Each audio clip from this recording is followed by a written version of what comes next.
In this tutorial, I'm going to show you how to round corners of shapes here in Canva. Now, this is actually going to work best with Canva shapes. Now, to find these, we want to come over to Elements just here. Then we can click on Shapes just here. Then if we click on one of these, let's go with the star. Let's move this over, and then let's maybe go with a triangle as well. In fact, let's just make that a little bit bigger, just like this. Now, to round the corners is very, very simple.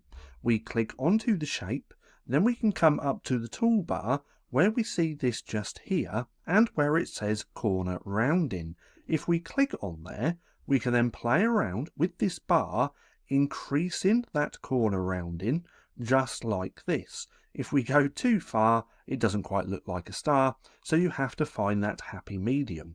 But this is the original with the pointy edges, and then this is with the corners rounded.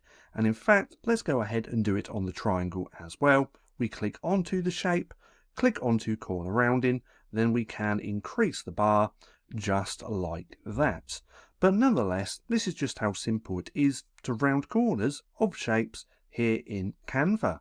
Now, if you found this video helpful at all, then please consider giving me a like, as it really helps out the channel. And if you're not too sure what to watch next, click right here and watch this playlist.